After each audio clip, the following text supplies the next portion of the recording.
is a transfer of energy, right?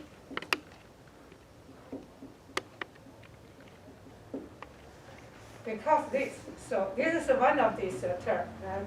Then if you in terms of matrix, partial U partial zeta is oh, okay. Since I use G, but that's fine. Okay, position. Summation, so you can see this is a column, right? So that means this row multiplied, so that is by G partial G, right? So that is row square matrix multiplied this, so that is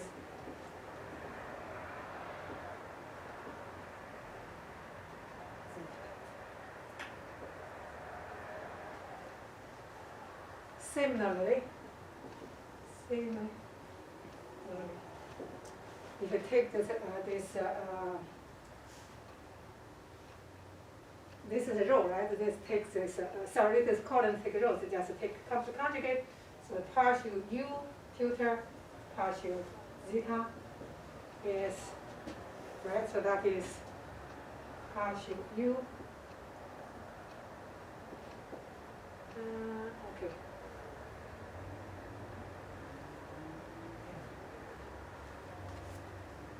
You just take left hand side as the transport, and then these two transports that the change in position and transport, right? This is how it looks. Zeta.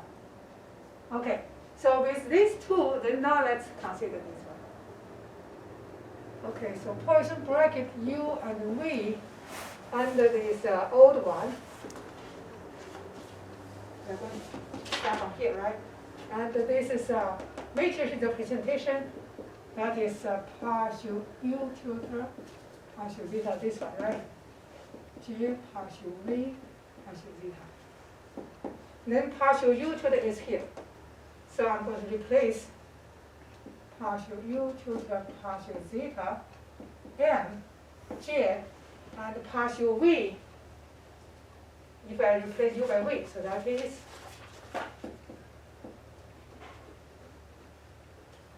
partial V partial zeta.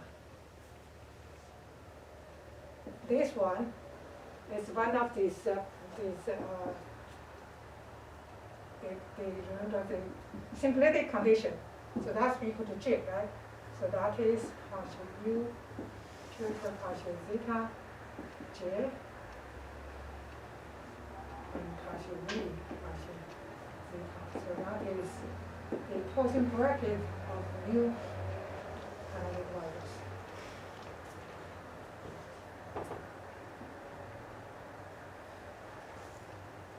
Okay, so we prove. That means this if, right, so that is, of course, they are canonical transformation. So if the canonic transformation, this one come to here. That is satisfy the symplectic condition. So we have proved that. This is very important. So that means the Poisson bracket is invariant, even though we make the canonical transformation between these canonical variables. And same thing for the canonical variable itself, right? So that is number 3. Now number 4, there are several algebraic properties of this Poisson bracket, so which are useful. And this one is already proved, right? So if this is a U and V is also U, so you cancel each other. That is 0 Poisson bracket. Like in quantum mechanics, they are same operator commute each other, right? And the second one, U V Poisson bracket equal to negative VU. You just change this equation, right? So that is like the sign. That is very simple. This M is symmetry behavior.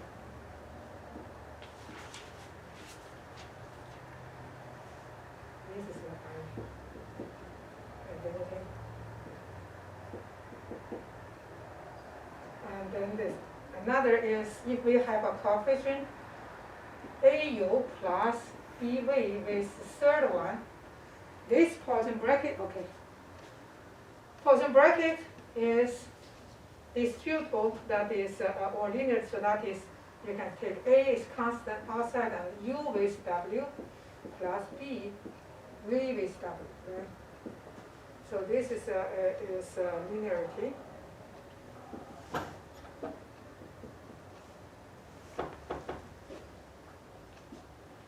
Then the product rule is followed up. If we have a product UV with the Poisson bracket W, that is first you take, okay, if you first consider U and W, and the V outside, so V is at the right hand side of U, right, so you keep here, cannot put here. Then second one is V and W, U is the front or left hand side of it, so that U, so be careful the position here. That is like the operator, that is a per here. The last one is important here, we are going to use later. So if we have three functions of as look this Poisson bracket of this plus V plus W Poisson bracket U and V. That's equal to 0. We call this a Jacobi identity.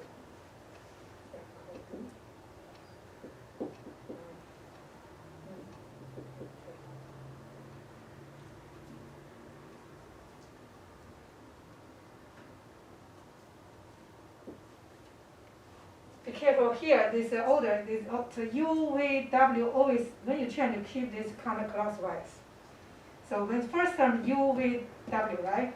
And then you shift to the left hand side, so U go to the back here, and V put in front, so that follow this, and then, so that is V with the Poisson bracket of WU, not UW, right? If UW is negative. And then you keep continue, move this W to the left hand side, and then this V go to the end, right? So that UV Poisson bracket is a Poisson bracket of W.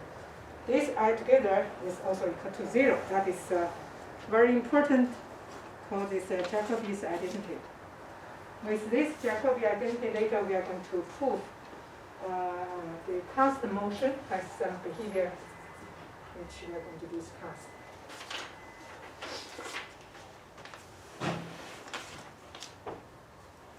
Okay, there's another Lagrange bracket we will not discuss, that is the plot. Is just inverse. This is a partial derivative of function with respect to the kinetic variable. If opposite, the function kinetic variable partial is a function, we call this a Lagrangian bracket.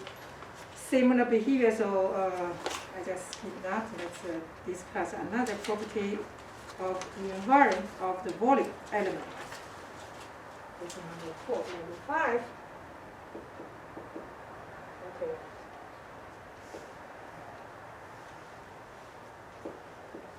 Volume element is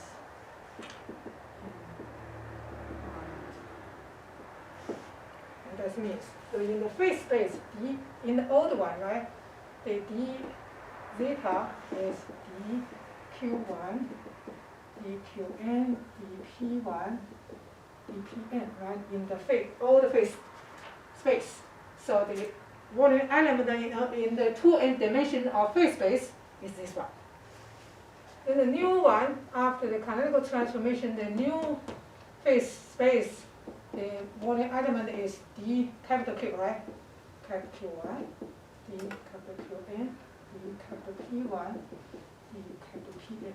Again, this in the 2n space dimension space, we have looked at the volume element. So what is the relation between this?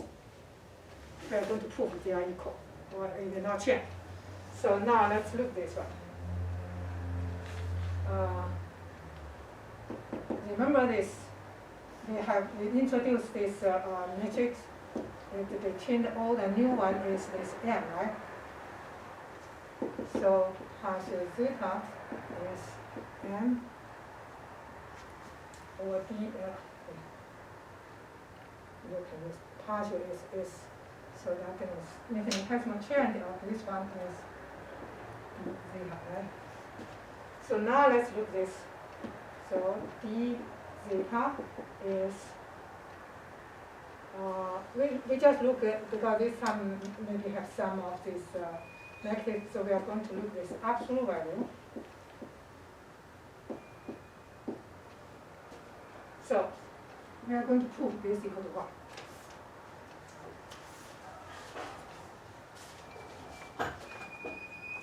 Let's look this one. Okay. Let's look at the simple condition we have. This one, right? That is, if this canonical transformation between eta and zeta, so this one satisfied. Therefore, let's look at this determinant of this this one.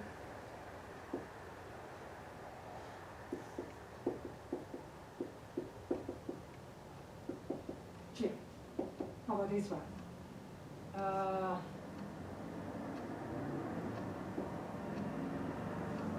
Remember, the determinant J is 0, 1, minus 1, 0, right? So the determinant of this one, this 0 and this one is 1, right? Remember this. Okay, so that is this. This is a two simple case. If we consider the n dimension, that's fine. And two have doing the similar things. So that is one. Then look, that means this one equal to 1. Then let's overcome this.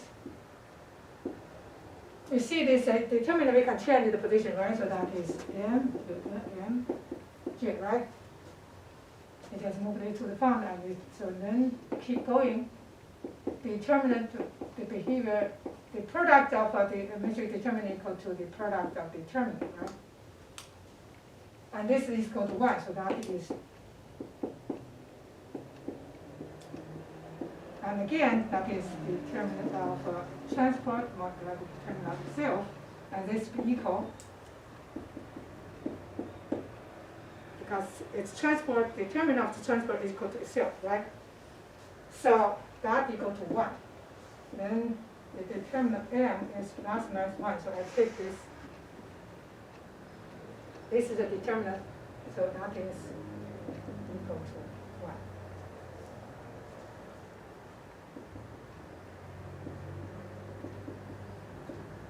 We just take the absolute value of this.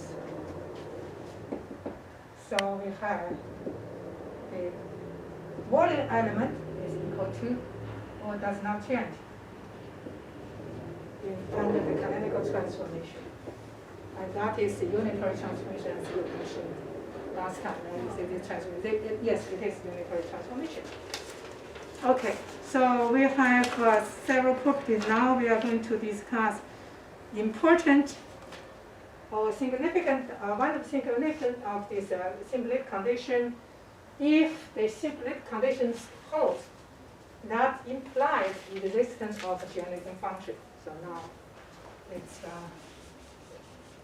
this is the first homework I assigned for you. So now let's discuss it.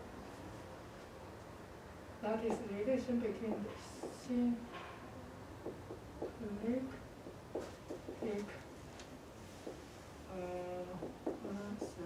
basis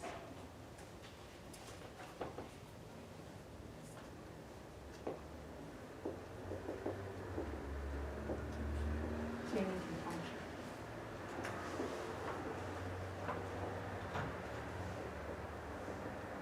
So what is the relation to this? Symbolic condition is here, right? If I generating function is f here, right? So that means if this has satisfied, that means this the generating function. So this means the old and the new one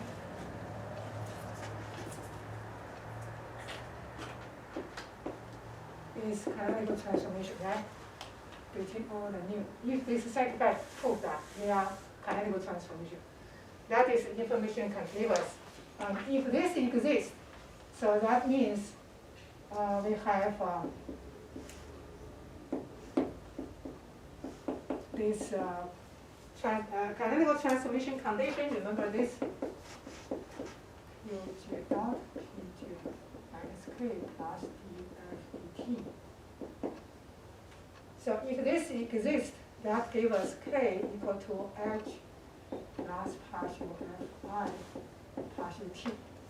And this is a canonical transformation. Right? So when we have a generating function, that this generating function can give us the transformation between the that is zeta is canonical transformation. Also proof that. So we have that means now we individually discuss both, right? So at the beginning we first discuss this condition of canonical transformation if we can find this generating function. So by substituting the total time derivative generating function from this condition, we can reduce here and we can find this transformation from the partial derivative of this generating function. Now, we also use alternate way that we consider if it exists the transformation, but to prove this transformation, the canonical transformation, if this is satisfied. So now, they are not independent. If this is satisfied, that implies there must exist the generating function. So that means this is satisfied. So now let's prove, or either say, let me say proof, or either we say that try to, let's say proof.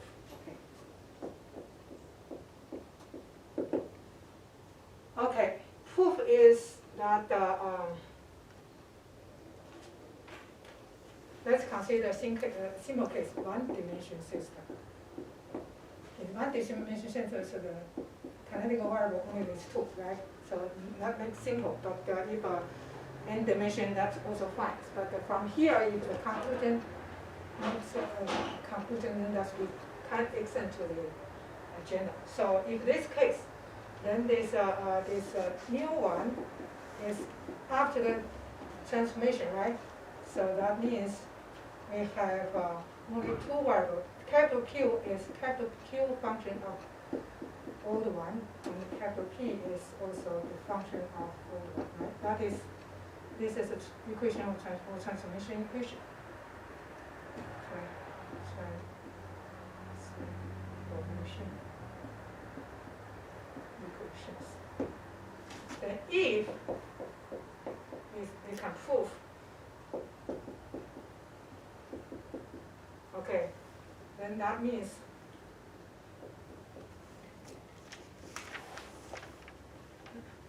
the closing bracket, we prove that closing bracket of the old, new canonical variable with respect to the old canonical variable is equal to J, right? We prove. I just erase that part. So if this is satisfied, that means this transformation is canonical transformation, then this is satisfied. So if this is satisfied, then what does it mean here? Since we have only 2, right? So we have either Q to be 0, right? And proof here. QQ is 0, and of course PP 0, that is, we will not use that PP 0. Okay, then the QP is 1, right? Or PQ is negative 1. Right, so we immediately got this. This is a closing bracket for each individual canonical variables. So that is from the symplectic condition, we have this. Now we are going to from here to prove that exists the generating function. How to prove? Okay. So how to prove is here. Suppose the F1 exists. You may say, why you select F1? Yeah, you can select F2, F3, each type, any type. Just assume here, suppose it exists. Then we know this partial derivative of this partial F1 is this one, right? By chapter 9, the table, first table, we have already derived from here to here, right? From here to here, if this is F1 type, then we have these 2 relations. Another is capital P, right? Capital P is negative partial F1, partial capital Q. But F1, what is F1? F1 is a mixture of the old general coordinates and the new general coordinates, right? So the P must be function of Q and capital Q. And then the capital P is also a function of Q.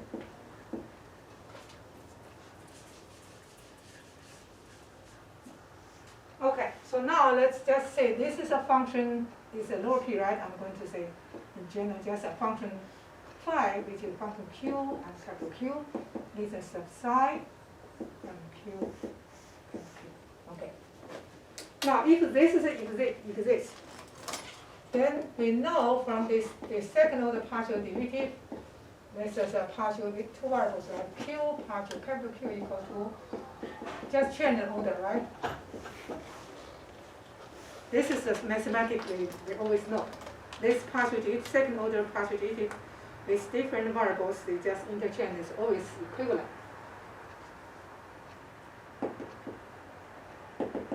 So we have that. That's the first partial F1, partial capital Q is this one, right? So that means partial psi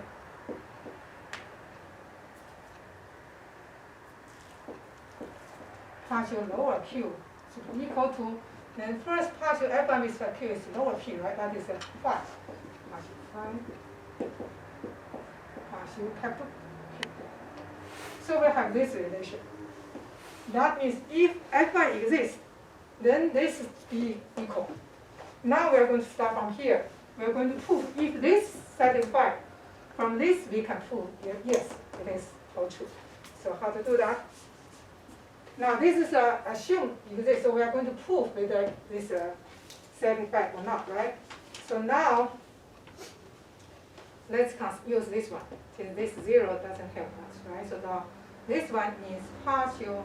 This is a partial capital Q, partial lower Q, partial capital P, partial lower P minus partial capital Q, partial lower P, partial capital P, partial lower Q, right? Oh, I missed it. Remember this Poisson bracket, right?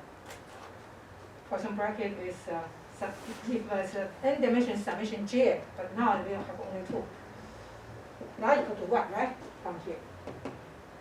Okay, so if this equal to 1, now we are going to see, we are going to replace this one and this one.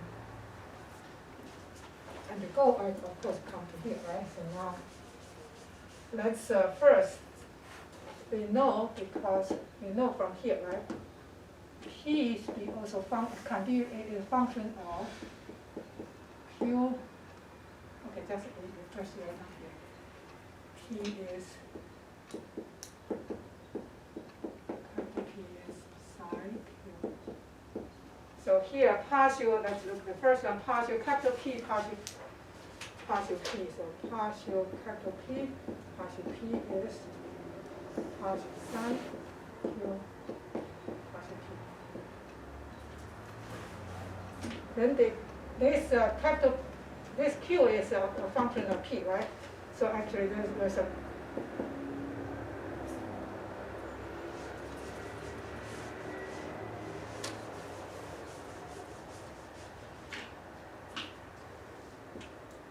partial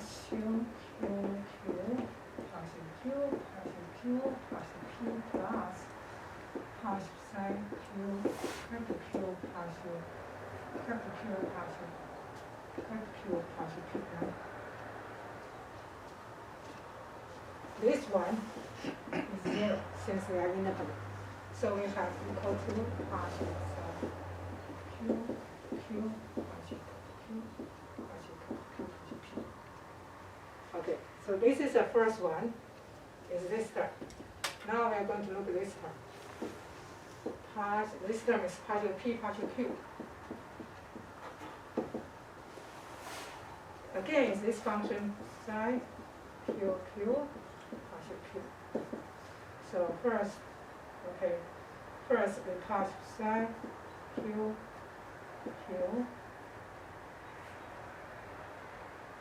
Yes, I keep this one just partial itself and plus partial psi partial Q,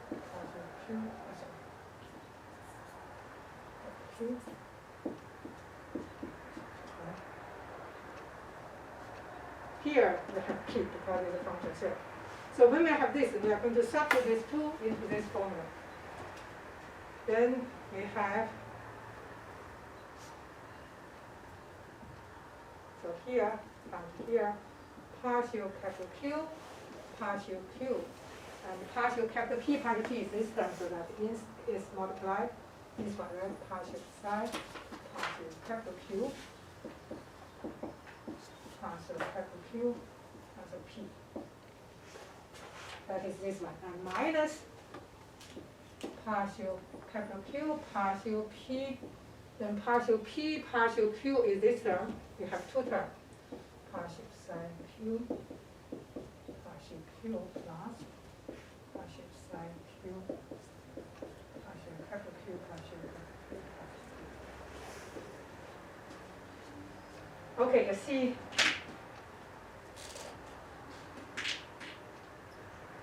This term and this term cancel, right? That's this one, this one is this, and this one is this. Right? So the remaining is, that is negative, right? Negative here, partial Q, partial P, partial sine Q, and Q partial Q equal to 1. Now this is a 1 right here. Okay, have not come to here. So now we are going to reach this one. How to do that? We are going to use another identity. Partial capital Q, partial capital Q equal to 1, right? But it also can be capital Q is also capital Q, partial lower p and partial lower p, partial Q, right? So here, this term, this one is this one, right? So partial Q, partial P is, okay, here.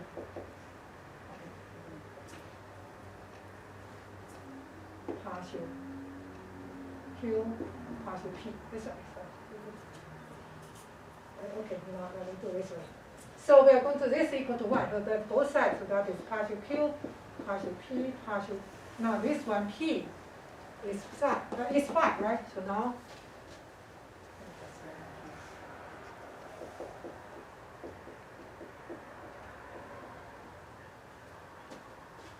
so now that is psi Q, capital Q, partial capital Q, equal to, not equal to 1, so that is this, and also equal to this one. Negative.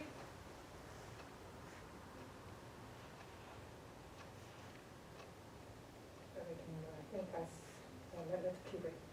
We have negative, right? Partial Q, partial P, partial psi, partial Q. So this is cancelled. Let me see some, okay, now I know this here. I have a minus sign, I forgot it, right? Because partial, which is partial F is with negative signs here, right? Because partial F1 partial capital Q here is minus P. So that's really negative here. So here, then you can see, yes, we prove that. Yes, if we know the symplectic condition satisfied, then we immediately know this relation satisfied. And this relation means there must be exist at one type. As I said, you can prove F2 or F3 or F4. Do the same thing. I think you just follow the idea. If F2, you know that is which one? Here is still P, right? Because that is a Q, capital P, and this is capital Q, and which no negative sign. Then you still do the same, the second order partial Lewis-Spin code, so you have this. Then from this relation, you can prove that. So follow the same scheme. You can also prove exists other type of generating function. That is a homework, the first one. The first one first, you prove satisfies the symplectic condition. They give you the transformation. Then after that, proof, yes, there must exist. You can select F1, F2. I prefer you select 2. first you do if this is F1, what kind of condition? Then F2, what kind? So that is the two exercises. Oh, we need to prove all the Fourier? It's up to you. I mean, Okay. if you can prove one, it's also fine. You can prove two. More grading. Yeah, this is really up to you. Just practice. Yes. Always select one of them. Yeah. Okay, so this is one of the significance of this symplectic condition, which means that these two conditions actually is not isolate, they are connect each other. So,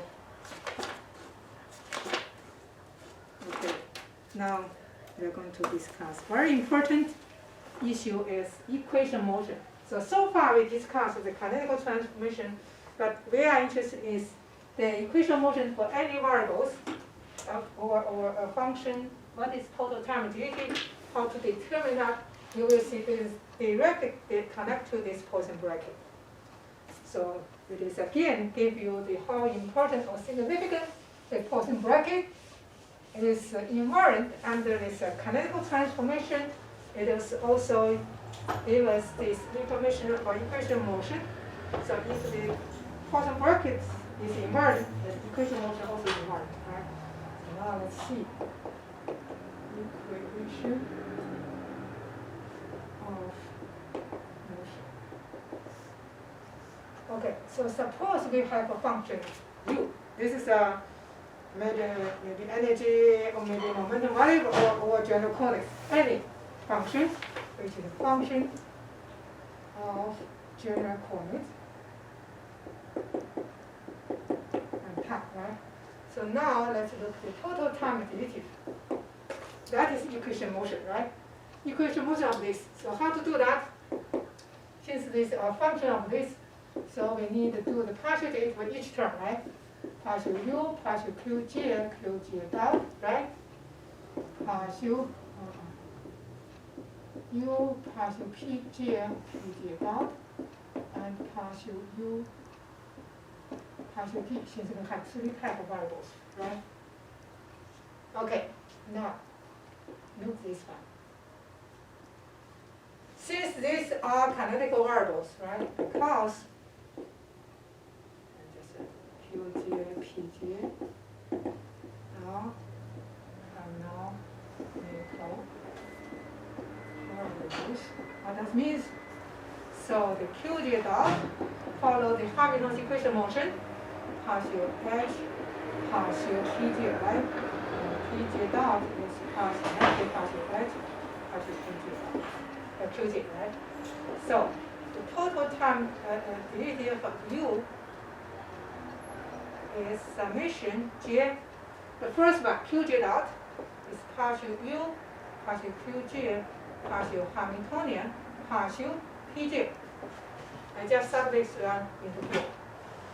And then now, second one, partial u, partial p, and pj dot has a negative sign here. So this is negative, right? Partial u, partial pj, partial h, partial qj. Plus partial u, partial p. What is this? Remember the definition of the Poisson bracket? This is a Poisson bracket, right? Between which? So we just direct here. So that is Poisson bracket of between u and the Hamiltonian, right? See. So now summarize. So any variable, its total time derivative is controlled by the Poisson bracket. Of course, most cases it's a function of variables, or the property does not depend on time explicitly. So this is a controlled by this. This equation motion. So that's why we introduce Poisson bracket. If we know the behavior of this, we know how to behave that, right? Or this is we just use this analytical expression. If in metric representation, you can also see metric representation. Remember this Poisson bracket in metric representation. So now let's see this one. in matrix representation, okay.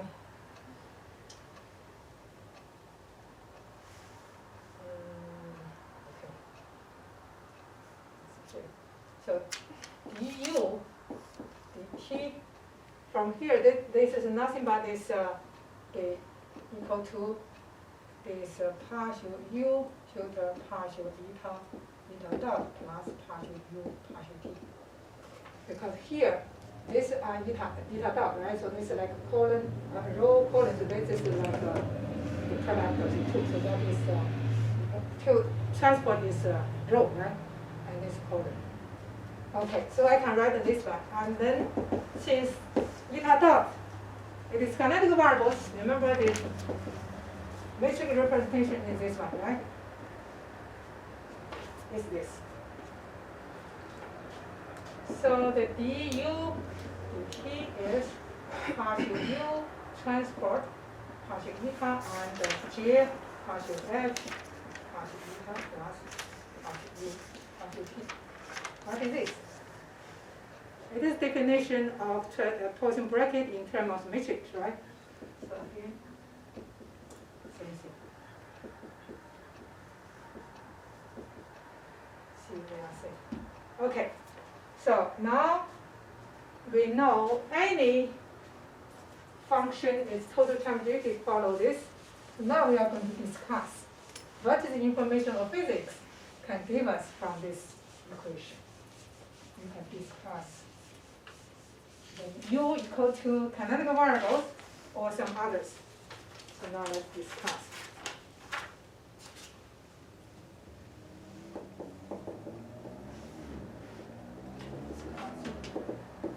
First one.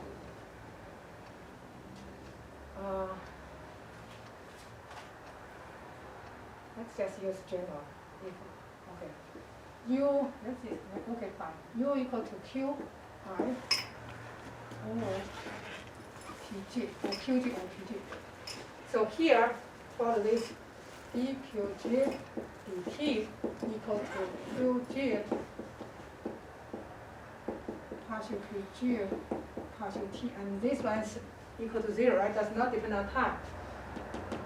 And this one, okay, I'll keep here, right? So now is this one, and this one, if you remember, I keep here. Let's keep here. So now let's consider another case. dPg dt is b pg h eta partial.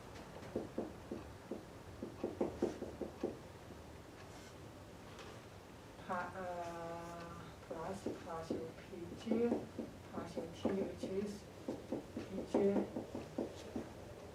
Okay.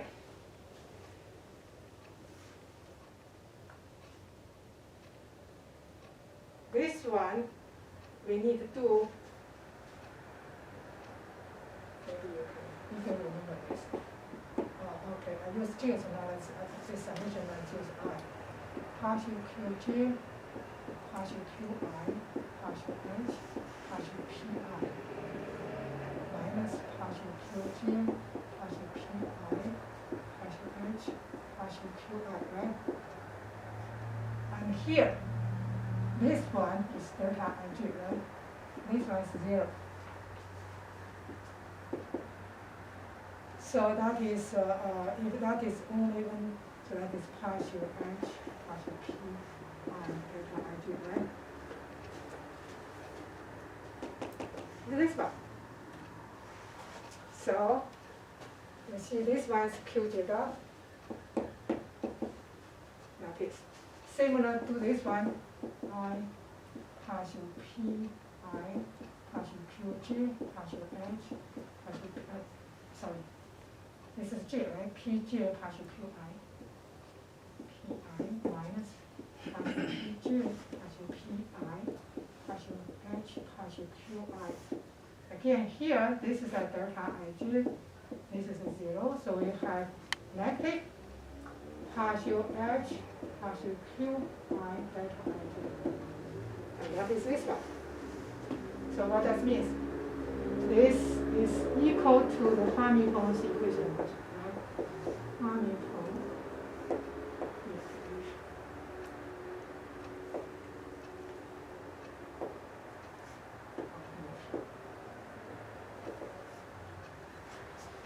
and then consistent. So this is equation motion for general, but if we use general case, this is substitute this as canonical variables. Yes, we go back to the Hamilton's equation motion.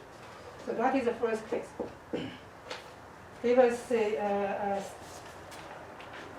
very important information here. Okay, so that is okay. Now next one. I think this one is. This is a u if u equal to h. D u dt is h. Okay,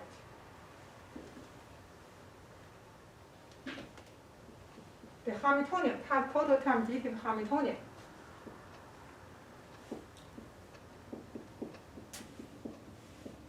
And this definition is 0, right? So that is only depend on whether the Hamiltonian depend on time explicitly or not, right? So if the Hamiltonian does not depend on time explicitly, then the Hamiltonian is conserved.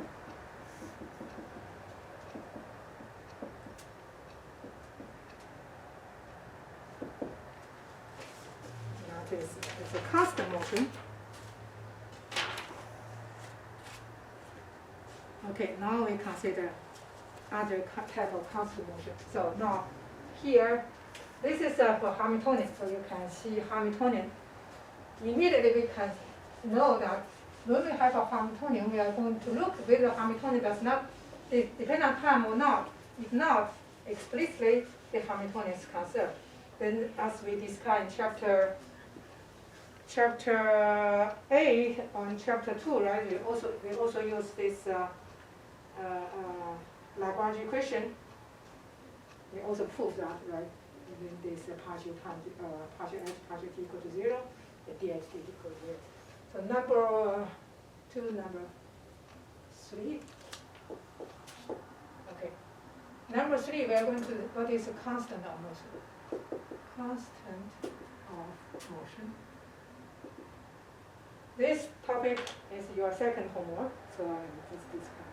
So constant motion is since the total time dt for u is in Hamiltonian, the Poisson bracket Hamiltonian with respect to this u and partial time dt.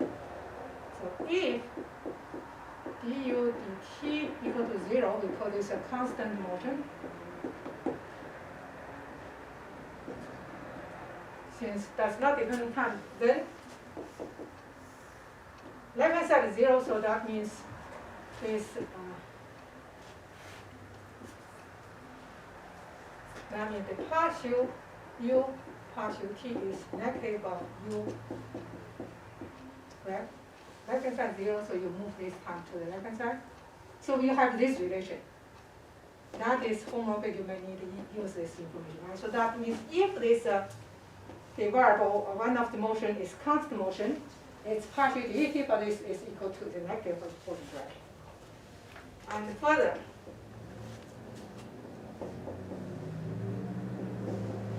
if the Poisson bracket is 0, so that means its partial derivative is also equal to 0, right? So that is under this one, and you have this relation here.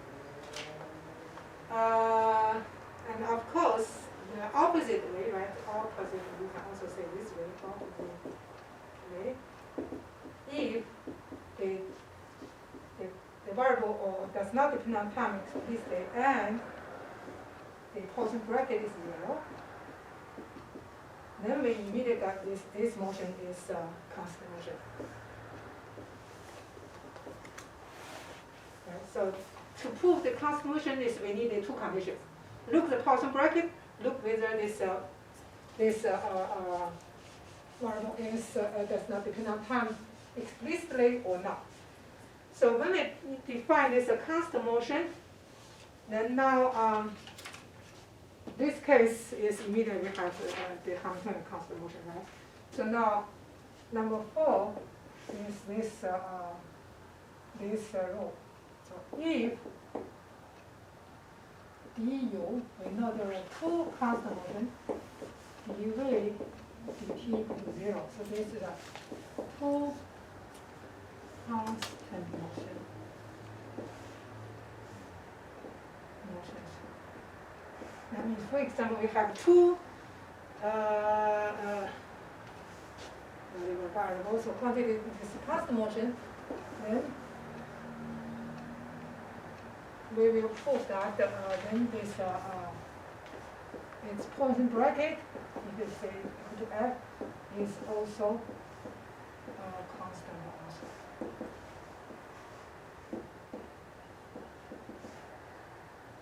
That is the properties now we're going to prove. Okay, so if we prove this one, then now let's see. Because du dt equal to 0, so the partial u, partial t is minus u, right? Okay, there's another condition. If there's another, and it does not depend on time explicitly.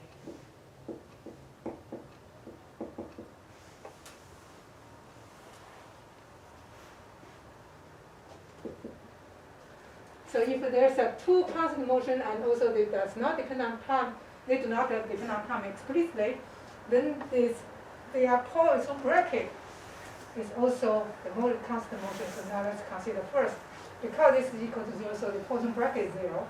Totally similarly, for V, we have also the Poisson bracket is also 0. So let's see this one. We are going to use the Jacobi identity because, so this U and V, right? Let's look at this one. Plus, move, right? So V, H, U, plus H, U, V equal to 0, right?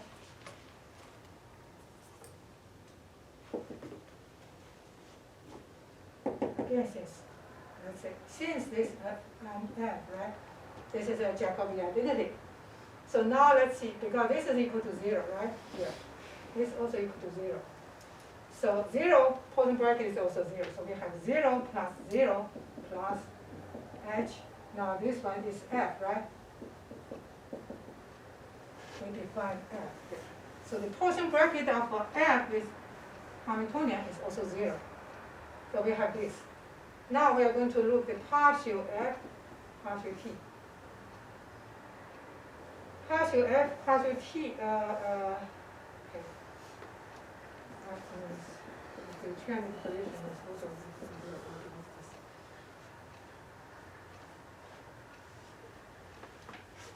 Partial U,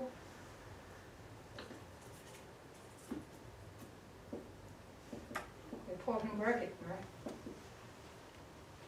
Since F is the Poisson bracket of U and V. And then we do the individual, right? So that is partial U, partial T, partial V, partial T, and then that is 0 since each individual U and V does not depend on time explicitly. Now we have total time derivative of this Poisson bracket, that is df dt. By definition, that must be the Poisson bracket of F with Hamiltonian plus partial F, partial T, right?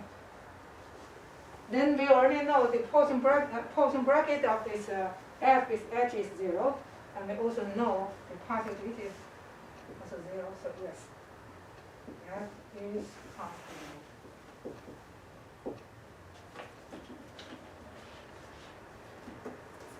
So this is implied if we find there are two motions, constant motion, and they do not depend on time explicitly, that implies their Poisson bracket is also another constant motion.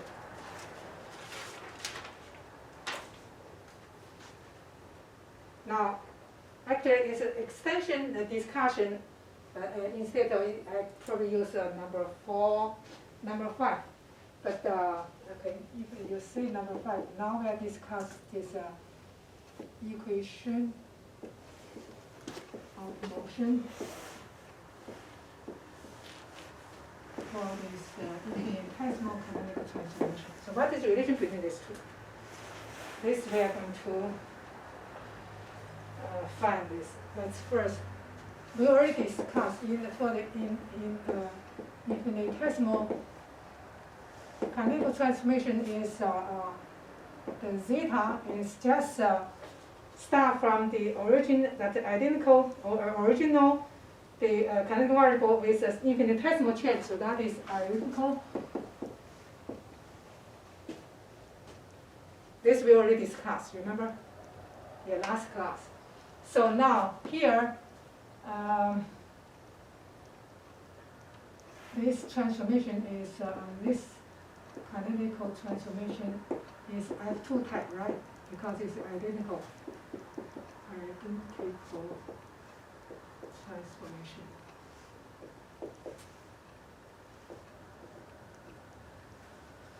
And we have the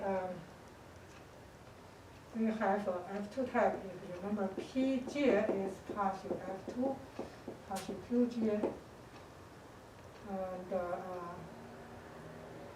okay, and capital Qj is partial F2, partial capital Qj.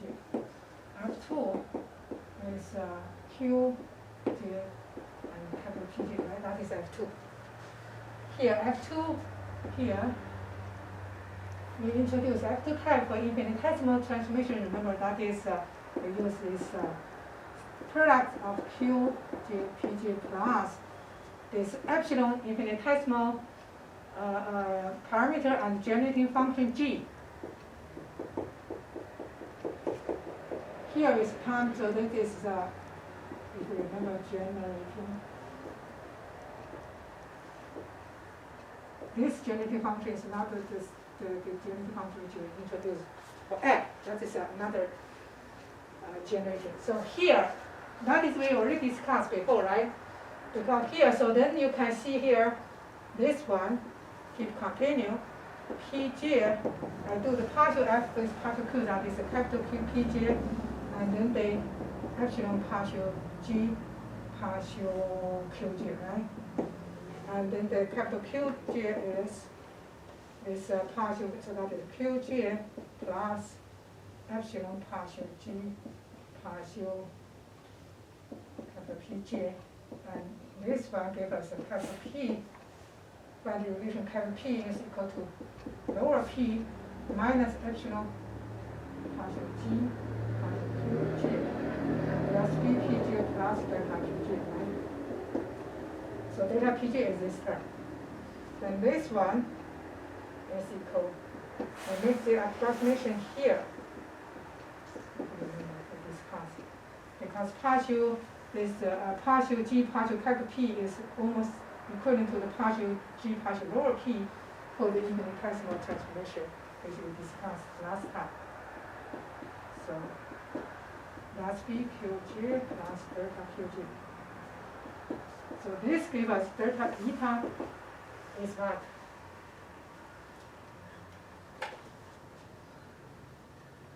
Okay.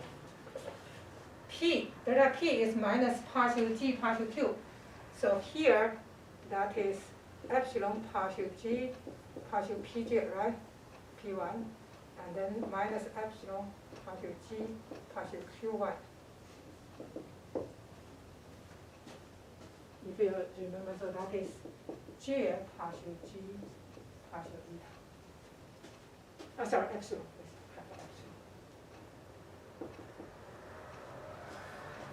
So I do this is the goal is try to find this. Okay. Now find this, then you will see that is related to the Poisson bracket.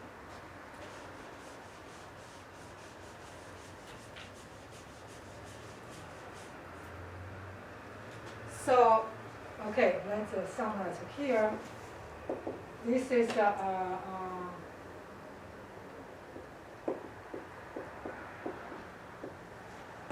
now again, let's look at the Poisson bracket. The Poisson bracket between this canonical variable and the generating function G. By definition, right? Remember, Poisson bracket is partial eta tilde, transport partial eta, G partial G partial eta. right? Okay, this one is 1, right? So that is J partial G. Then you can see this is this. So the infinitesimal change of this kinetic variable delta eta, which is epsilon, the Poisson bracket between the eta and the J function. This is it.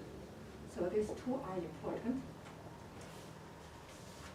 See this Poisson bracket, and then with this we can with this we can discuss some of important properties.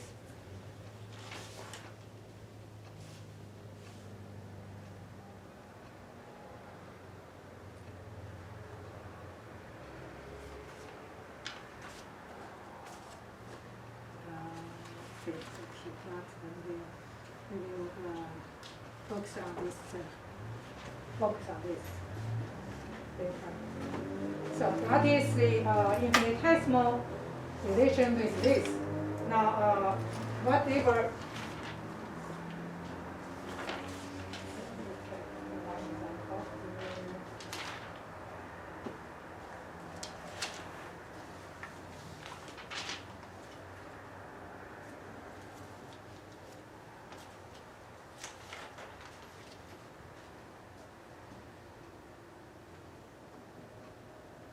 Okay, let's discuss if example, right? Example, if the G is Hamiltonian, this is a particular case, right?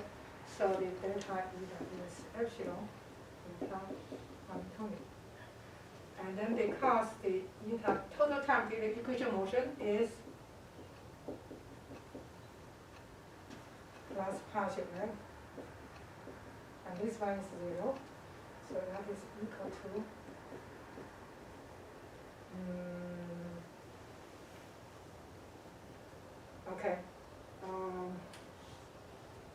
equal to this. So this one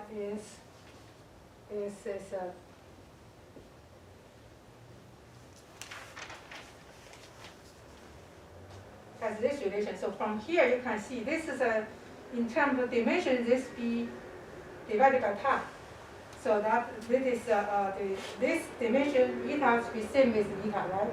And this delta, so that means this gives us the infinitesimal parameter to be whatever you use dt. That's the time. So what does means here? This is infinitesimal transformation with the infinite stuff here, right?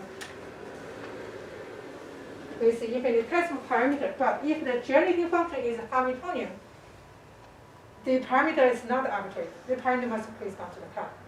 So that means if we have a generator which is Hamiltonian, this infinitesimal canonical transformation is nothing but the time transformation.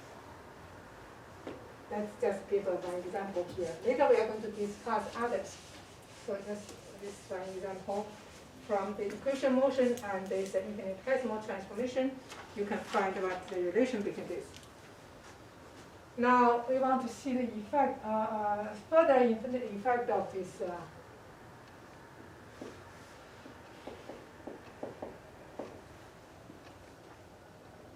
effect of infinitesimal canonical transformation. Further, right? That is from this transfer zeta to zeta, where we are going. This is the variable. Now we are interested in the Hamiltonian. Since remember we want to transform the Hamiltonian from the old space to the new one such that is a cyclic coordinates, right? That is our final goal. So now let's see under this canonical transformation how the Hamiltonian transform, right? Before we do that, we first introduce this different Heisig view and this active view. Heisig view means that the functional change, maybe the form changes, but the value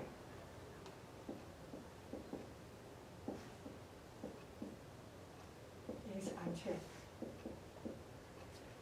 this type of transformation, or this type of view is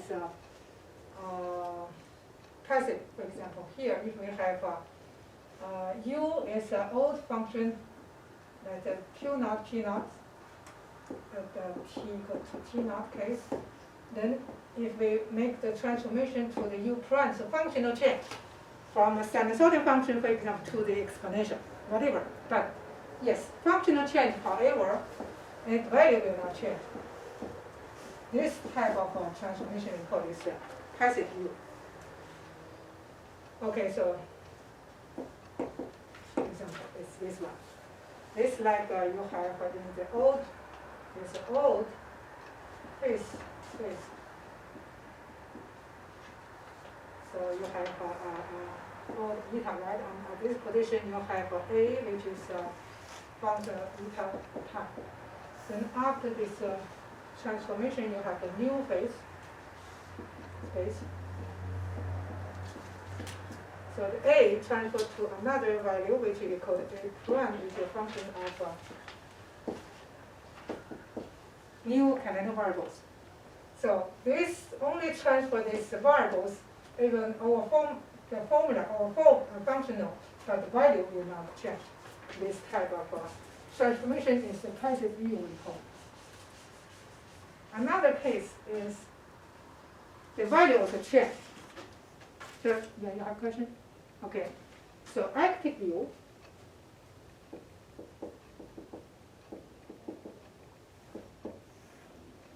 Okay.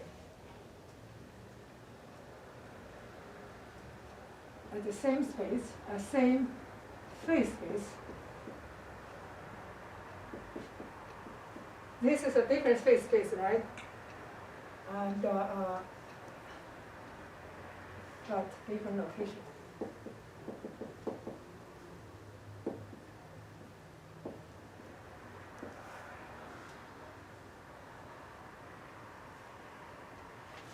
The functional doesn't change. Sinusoidal function still function is unchanged. We just keep functional, but the value change. This we call active unchanged.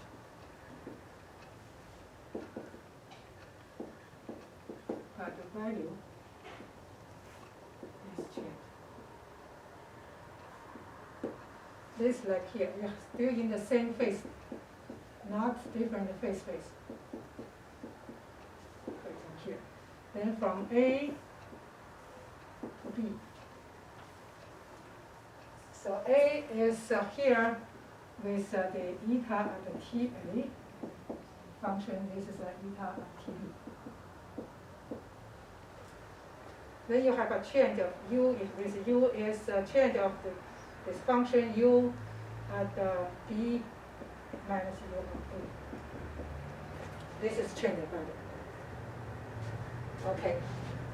So we have a different view to discuss. Now we are going to focus on the Hamiltonian. What happened for Hamiltonian under the canonical transformation? Okay. Now let's first look this one. So this one is this B and A is a different point, but also all the function of the canonical variables, right? So this so that means u partial u is B is u zeta plus delta. Right? Minus u at zeta position. Then that we use Taylor expansion, so that is u at zeta plus first also partial derivative is partial u partial zeta and the delta zeta here. Since we use matrix here, that is the give us this these numbers that give us the row, not the column, and plus height, right? Minus u zeta. So the first term cancelled, and the approximate that is first order, that is partial u partial eta to the first order of Taylor expansion.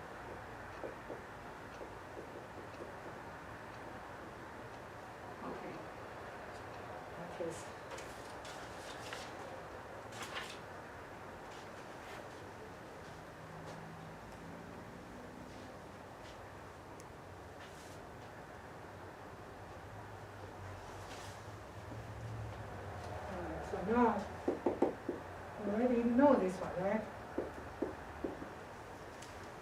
Partial G, partial eta, which is also the Poisson bracket. Okay. So the change of U is partial U transport partial beta, epsilon G partial G partial beta, which is epsilon, and this Poisson bracket. See, again we have the Poisson bracket. Now, for this one is kinetic variable. Infinitesimal transformation is controlled by this. But for any function, and the active change is also controlled by this Poisson bracket. See, Poisson bracket, again, this is very important, right? So here, once we have this, so now we are going to look at this Hamiltonian T naught transfer of any time. So this, what happened is T naught is Hamiltonian at the old canonical variable, the old phase space. Then of T, we transfer to the new phase space, and the Hamiltonian became from H to K. So this is combined two. Combined one is the canonical variable transformation, and also time change. So that is also value change. So that is the Hamiltonian change combined two views. So now let's do it together. So this means correspond to the H in this active position, right? T here is minus point, so that I can say B, right? Minus okay. Minus we are looking for this change. Partial H equal to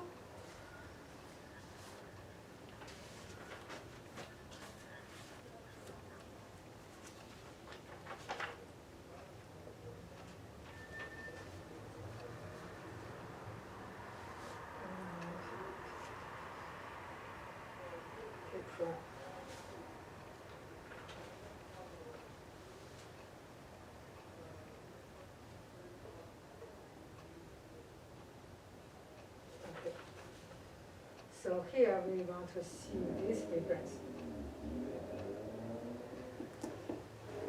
We are looking for this difference. This difference is that this position here and A correspond to A is this new phase diagram, but at this position here, A'. So now let's look this difference. Let's first look this one. K A prime, okay, equal to H A prime, which is just this different form right here, and plus partial F, remember I, partial T. That is if we have a geometric function. The K is follow this. But now, since we do this infinitesimal transformation, canonical transformation, so the transformation is F2 type, right? For the identical transformation. That is when we discuss infinitesimal canonical transformation, is kind of identical. So the F, this is Fi equal to F2. And F2, we already have this, did I erase, right? Q J plus epsilon G, right?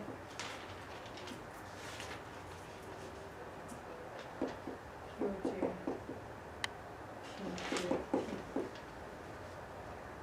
So the partial F2, partial T. This does not depend on T, this only one, the epsilon partial T, partial T. Then from there, we can have this K at A prime to be H at A prime plus that partial F2, partial T, right? by this canonical transformation, if we have F2 generating function, we have this relation. Then here, H, A prime, and H, the difference, they have the passive view, in term passive view, so this value does not change, right? So the H, we can, H, A prime is equal to H, and then this one F here, right? So that is epsilon partial G. Partial G. Okay, with this, now we go back to see this change of this, change of this Hamiltonian.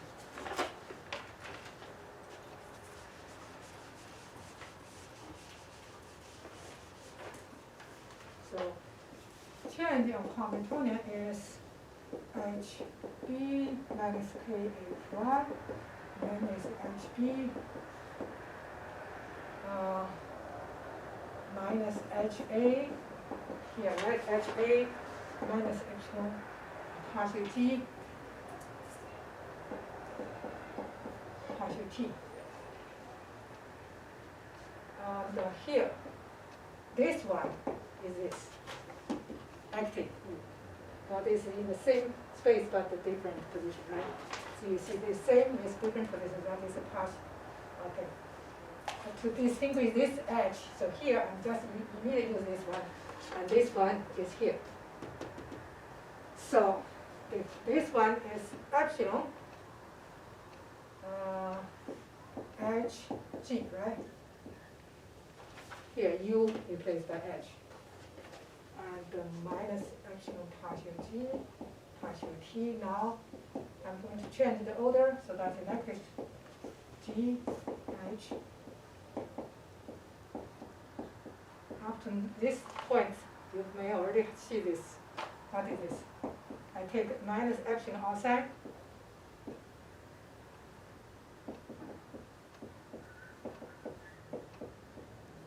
What is this inside this parenthesis? What time GT and G? Yes. GT. Okay, so now let me give a summary. So now partial H, what is H?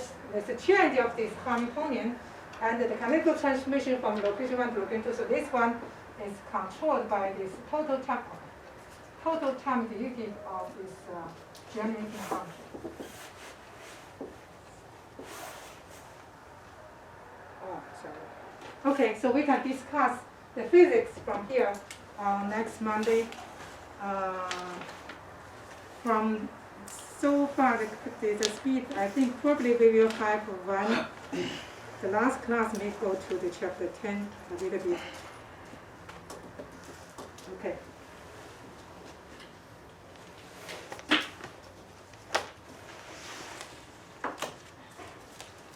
But so far I think you can do your homework.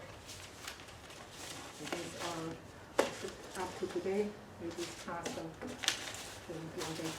you'll be able to do that.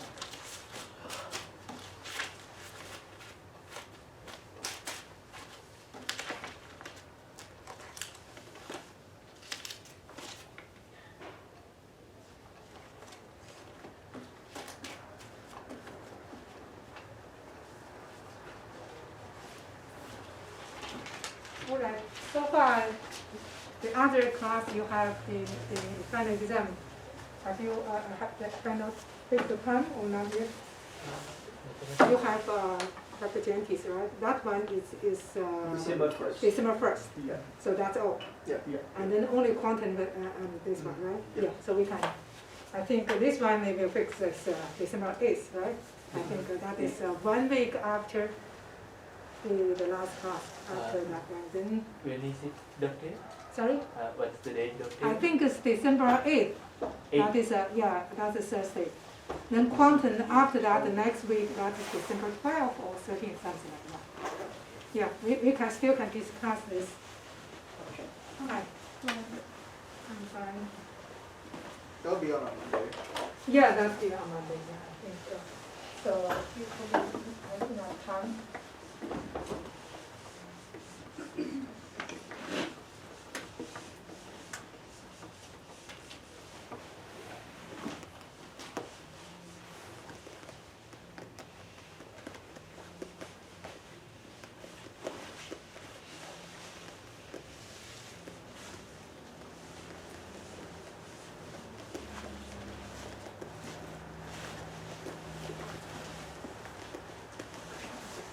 probably pick a time next Monday when we want to do the final. Yes. When we're all in the final. Either next Monday or next Tuesday, yeah. And if you have the other class, then you can make substitution. I also need to ask Macy to reserve the room here. Mhm. Yeah. Okay. Okay. Okay. Okay. That's cool. So 1:05 p.m. tomorrow in this room. Okay. 1:05 p.m. in this Mhm. room. The picture. Is 1:05 p.m. good? Yeah. Is there any color or anything that you want? No. This room? Yeah. This room. 1:05 p.m. tomorrow. Huh? And this also. Camera. Camera on. Oh yeah, it's still on. Yeah. But this will get cut out, so Okay. okay. I'm okay. Cool. Yeah. This room should be empty by then, because there's the SBS club, and you're prior to that. So. Wow. Wait. Miss Ranga.